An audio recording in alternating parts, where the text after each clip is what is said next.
Broadway's My Beat. From Times Square to Columbus Circle, the gaudiest, the most violent, the lonesomest mile in the world.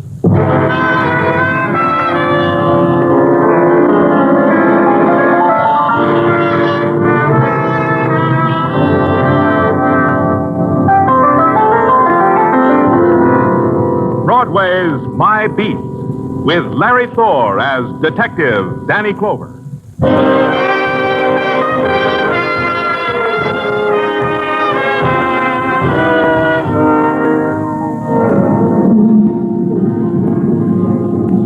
Broadway. It's a journey to the end of all the streets in the world. You turn a corner and you're there. You walk more slowly and lean your heart against it like you were in church until it explodes in your face. Then you move swiftly and you're one of the crowd window shopping for kicks and bargains and heartbreak. And you'll find it because it's Broadway, My Beat. The side streets are furious while they funnel off of Broadway. Then they trail down into limbo. Midway between the Fury and Limbo is a gray stone building. That's police headquarters. That's where I was standing, in front of it, watching the patches of night sky bleed into each other. That was my detail. I was waiting for someone.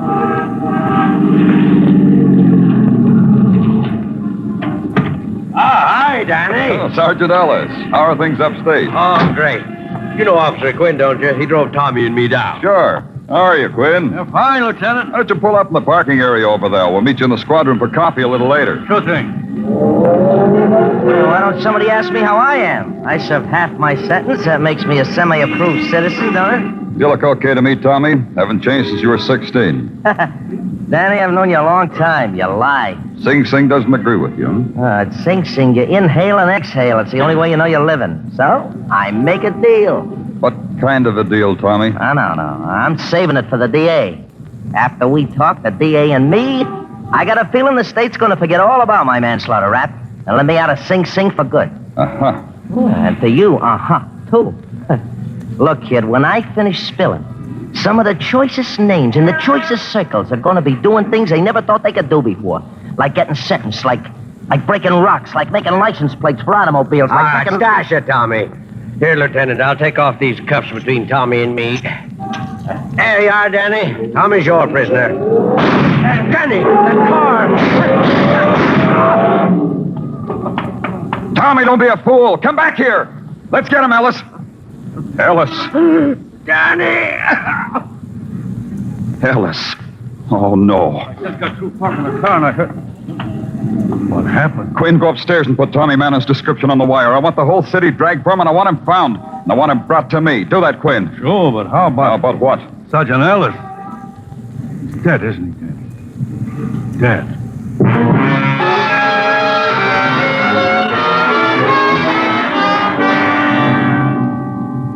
Death and violence are easy commodities in the city. Easy to buy and easy to sell. A decent man named Gordon Ellis got his free for nothing. The sudden mob that gathered around his shrunken body got theirs at bargain prices, too.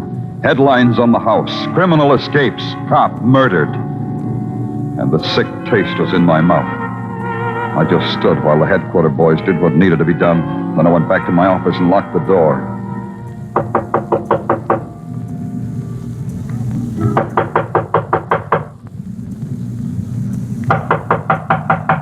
And waited until the sickness was gone. Danny! Danny! Yeah. What do you want? Oh, just to talk to you. Can't I talk to you, Danny? Yeah, come on in, sir. It was messy what happened out there, Danny. You selling something, Tartaglia? Don't talk to me that way, Danny. For you, it hurts. So it hurts when I bleed for you. Danny, that's not your mouth that says things like that. Yeah, I'm sorry. Apologies are also not necessary. What happened could have happened to anyone, not just you. I was clumsy, and a man's life dropped into my hands. Tartaglia, get me the file on Tommy Mannon, everything, even the dust it's wrapped in. Okay, Danny, okay, in a minute.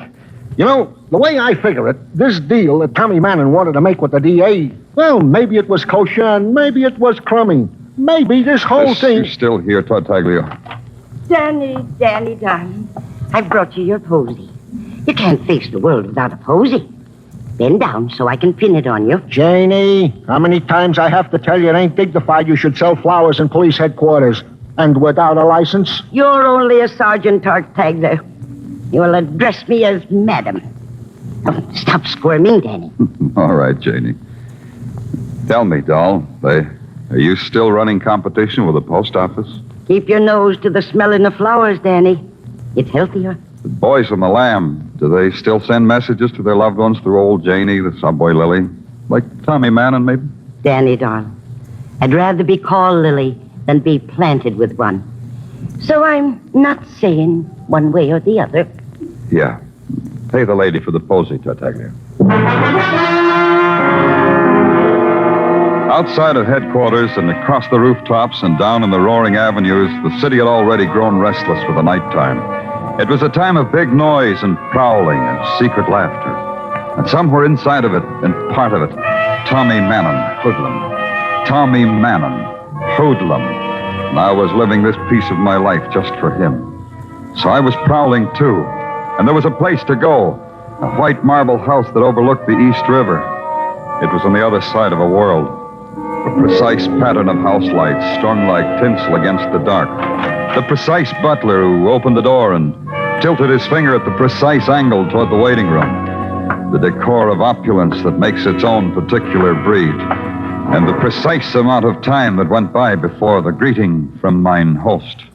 Danny Clover. How nice. Won't you join us? We're in the library.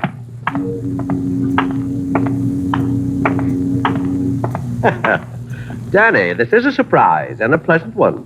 Oh, you know Mr. Arnold, don't you? James Arnold, the attorney. Hello, Danny. What brings you all the way out here, Danny? Thought you'd be expecting me. I didn't know you were having company, Faulkner. I'll leave. Stay a while, Arnold. Thank you, Danny. I was about to suggest the same thing. Now, why have I the honor? Had any other visitor lately, like Tommy Mannon?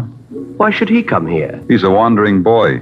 You might be keeping a light in the window for him. Tommy left my employ when he confessed to manslaughter. Really, Faulkner, maybe I'd better leave. You're comfortable, Arnold? The drinks are all right? The hors d'oeuvre? Fine, but... Then stay a while. Sit. Faulkner, when Tommy was brought back to New York, it was because he was going to turn state's evidence against some of the choicest names, he said. So? You're a choice name. You and Arnold here, respectively an untouchable high-class hoodlum, the attorney for an untouchable high-class hoodlum. Real choice names. Thank the police, Lieutenant Arnold. With choice. He said so. Go ahead, thank him. Not that way, attorney mine. Thank him. Thanks. That's better. Go ahead, Danny. I think your Gunsel shot down a policeman and helped Tommy escape. But such a tactic would constitute a felony, Danny. I think that Tommy's being brought to town was a dodge. Tommy had powerful friends on the outside who knew when he would be brought down. So you suggest we arrange this afternoon's fiasco? I'm suggesting it. Oh, throw it away. It ruins a good evening. It lends a bilious overtone to the fine conversation Arnold and I were having. Doesn't it, Arnold? Yes, it makes conversation bilious. Exactly.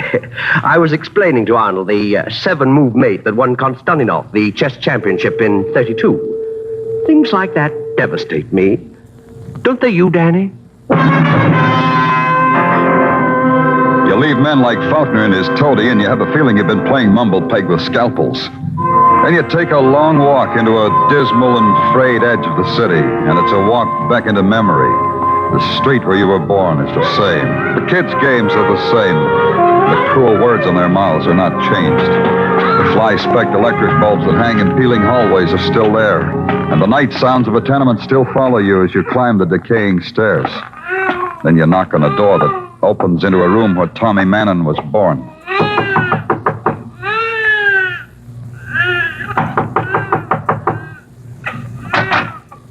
It's late. What do you want? Mrs. Mannon? I might be. You're peddling something that's late and you come to the wrong place. Wait, I just want to talk to you. Don't you remember me, Mrs. Mannon? I stopped remembering a long time ago. I'm Danny Clover. So you are. Face is cleaner than when I saw you last. How old were you, Danny? 10? It won't take long. Could we step inside? We can talk here. Inside would be better, Mrs. Manning. All right. Go on in. Who is it, Mrs. Manning? Who's your gentleman caller, Mrs. Manning? Hello, Mr. Manning. Oh, I know you. You're Danny Clover. You're the cop who let my boy get away. Have a drink, Danny. You've been wonderful to my boy. Come on, Danny, have a drink. No, don't mind him, Danny. Danny. He means no harm. He's a drunken sot, but he don't mean no harm. Go back to your bottle, Mr. Manning. I'll do that thing, dearie. I'll just do that. You want to know if Tommy's been here, don't you? Has he? When you were a kid, did you ever hear it said Mrs. Manning was a liar? No. Then you'll believe me when I tell you this. If Tommy so much as put foot in this house, I'd throw him back into the gutter he wallows in. That's no way to talk about Tommy. Tommy's good. Tommy's smart. Smart. I drink to my boy, Tommy. Then maybe you'll get a word to your smart boy, Mr. Manning. Tell him we want him. Tell him we want him bad enough to hurt him. Good night, Mrs. Manning. I went back to Broadway for only one reason. I was hungry, and eating alone is the loneliest time a man can have. On Broadway, there's always people. You can watch them and make up your own stories. Stories that didn't have murder in it. I dawdled over spud nuts and coffee, made up my stories, then hit the street again. Part of it hit back at me, and it had the smell of lavender and a bit of old Irish lace in it. Danny Clover. Why, Janie, have you been following me? The post office business is blooming, Danny. Here's a posy for you. You've already pinned one on me today, remember? Ah, but this is a very special posy. Here, take it. Thanks, Janie. I've always wanted a cornflower. I got it from a florist who says he's a dear friend of yours. Thank him for me. You think him, Danny. He doesn't live too far from here. You could get a cab. 2620 West 10th Street. First floor back. Oh? For whom do I ask? Ask for Tommy. Go quickly, Danny, dear. And ask for Tommy Manning.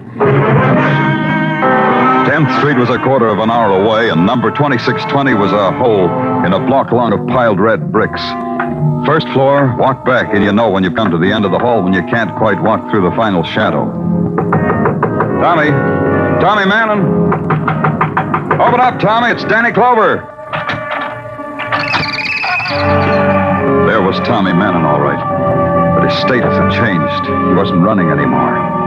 He was seated in a wooden chair in front of a wooden table, peeping almost slyly over a bowl of waxed fruit. I walked over to him, put my hand on his shoulder. Yeah, it was Tommy Manning, all right. And his status had really changed. He wasn't living anymore.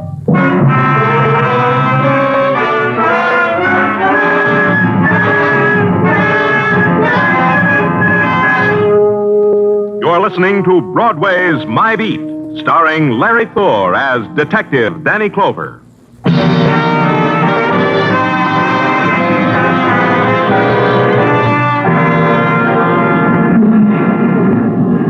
At 9 o'clock in the morning, Broadway is a 5-minute stopover for 1 million people.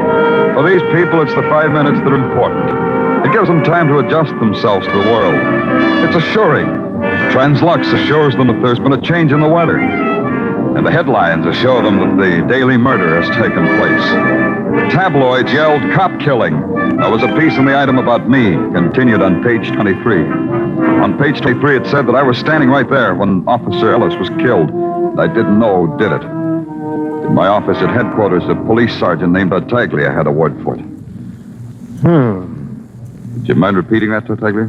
Huh? Never mind. You got the date I asked for? Oh, sure, Danny. Okay, brief it to me. Yeah, Danny, yeah.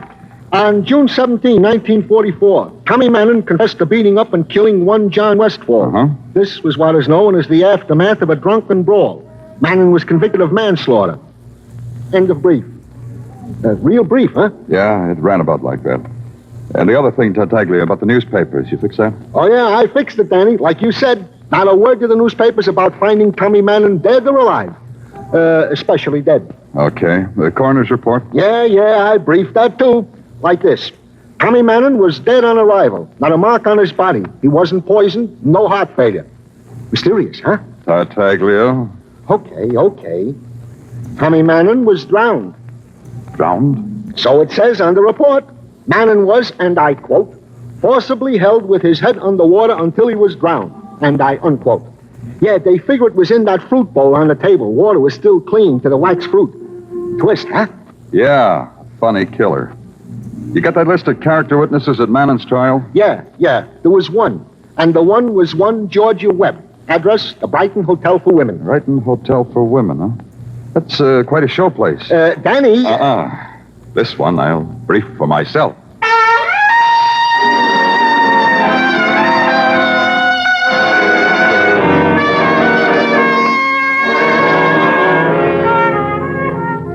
The Brighton Hotel for Women stands at the edge of the park.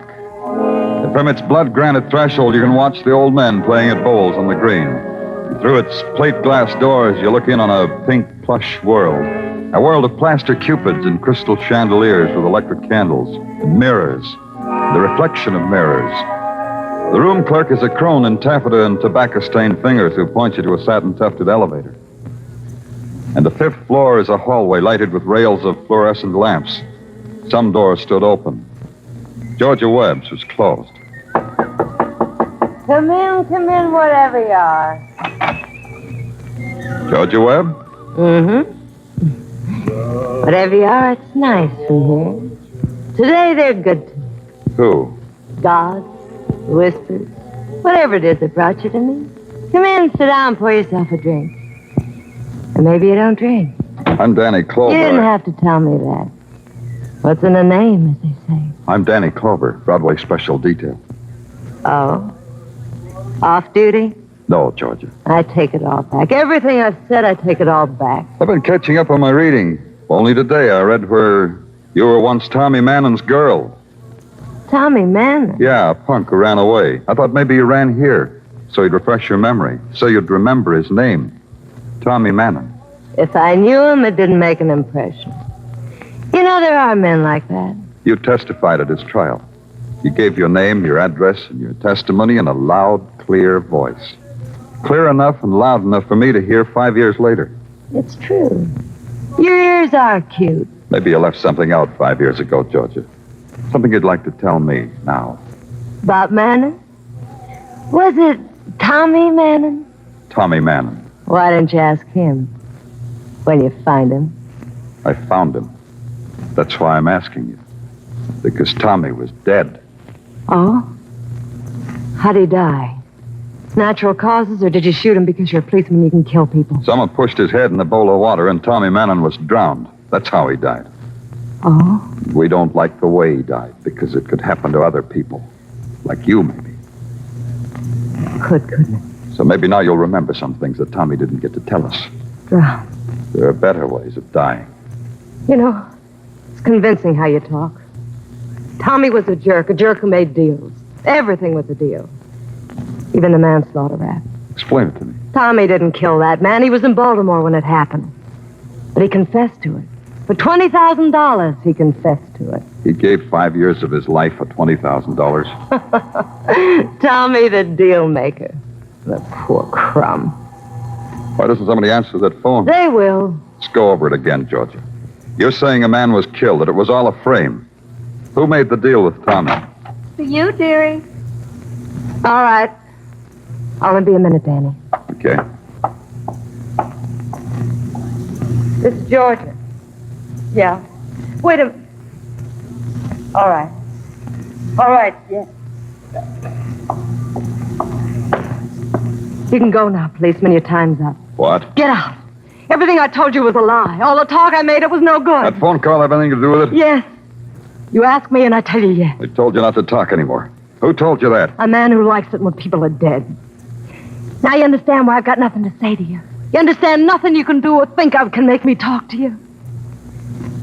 Yeah. That's how it is, Danny boy.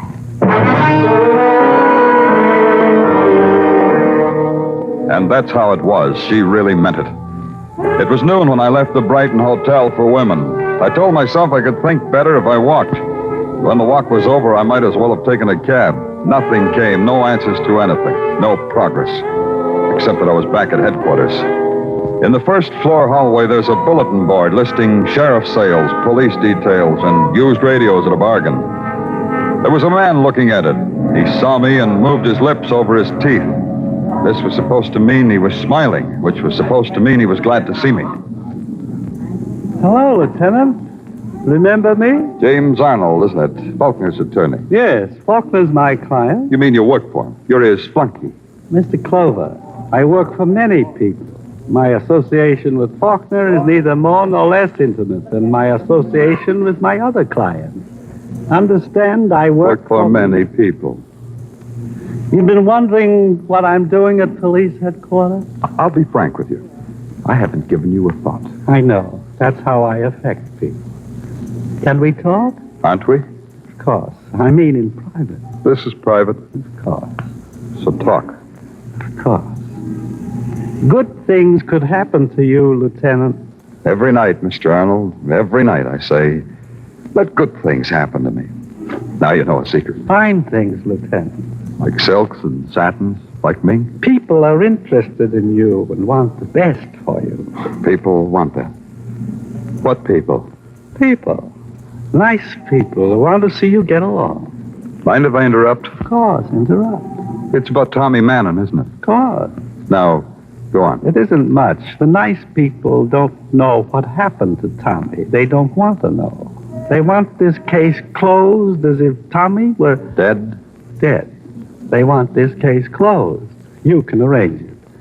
Then nice things will happen to you. I'll try, Mr. Arnold. I really will. Splendid, Lieutenant. The nice people will be happy. You too. Goodbye, Mr. Clover. Yeah.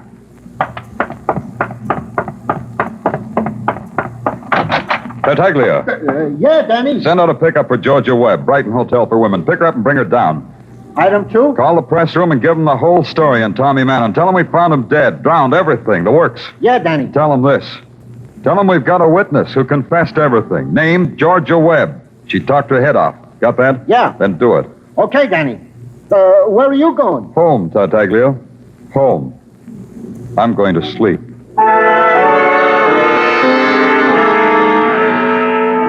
When I got home, the landlady had left 2 things for me. A bowl of matzo ball soup and a manila envelope. They both looked inviting, so I tried the envelope first.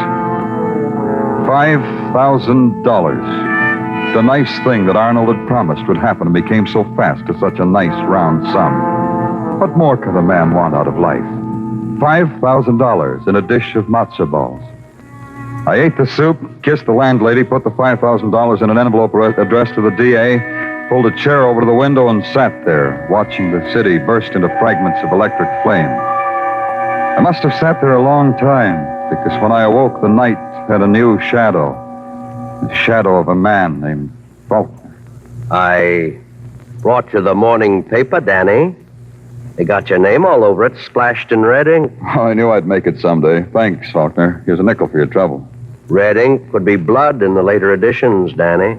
Oh, rotten place to sleep. A chair. Like some coffee? You can think better if you have coffee. And light. They tell me you're a man of virtue, Clover. Gratitude's a virtue. So whoever told me lied. It hurts you whenever people lie to you? It hurts me when a man of virtue's ungrateful. You shouldn't have booked Georgia Webb. You shouldn't have made her talk. You shouldn't have taken my $5,000. I've been naughty, haven't I? I have one question for you, Detective Mine. One little question. Your gun gives me 3 chances. I'll guess in 1. You want to know what Georgia told me? Possibly. Possibly it doesn't matter.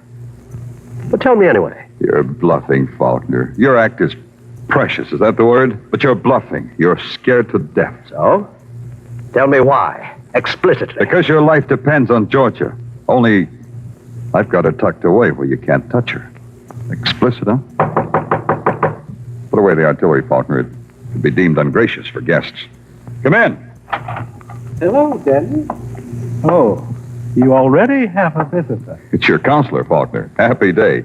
Come in, Arnold. But now I don't have to come in. You already know what I came to tell you. Tell me anyway. Only that Faulkner is your man, the man who killed the policeman, the man who killed Tommy Mannon. Are you insane, Arnold? Watch him, Danny. He's dangerous. Are you double-crossed? I told you he was dangerous, Danny. He would have killed us both. Yeah, you shot him good the first time, Arnold. Why did you waste another bullet? Come on, let's take a walk to headquarters. Is it necessary? Yeah, it's necessary. I want to straighten out the records. Please, no joke. Okay, no jokes. I'll be real sincere.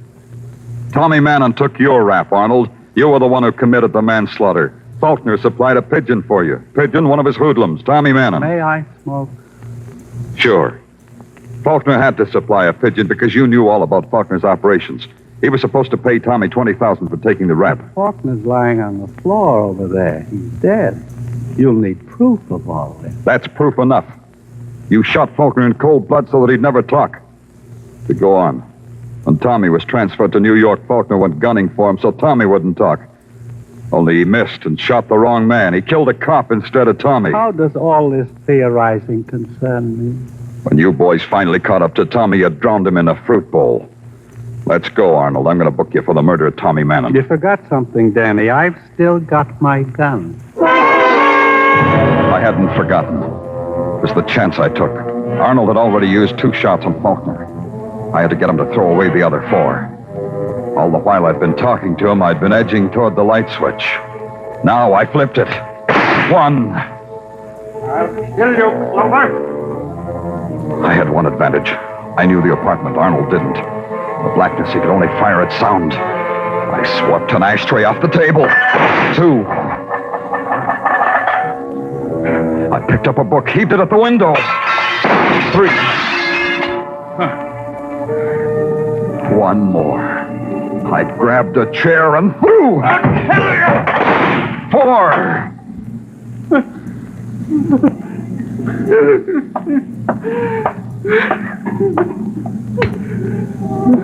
Okay, Arnold. Like I said, let's get you booked for murder.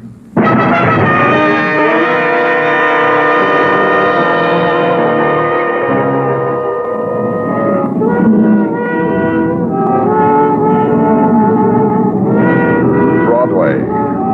It stretches out in front of you, livid scars slashed into the night.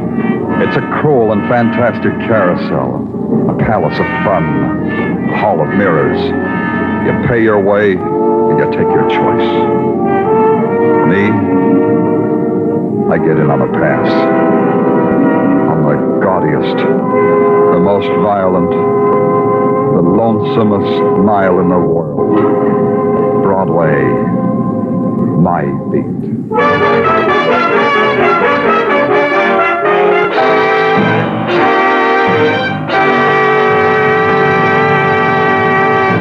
Broadway's My Beat stars Larry Thor as Detective Danny Clover and is written by Morton Fine and David Friedkin. The musical score was conducted by Wilbur Hatch, and the program was produced and directed by Elliott Lewis.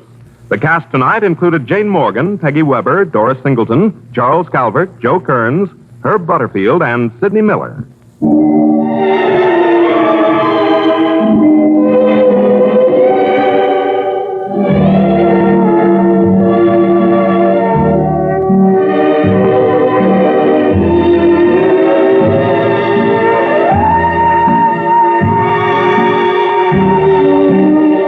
This is the United States Armed Forces Radio and Television Service.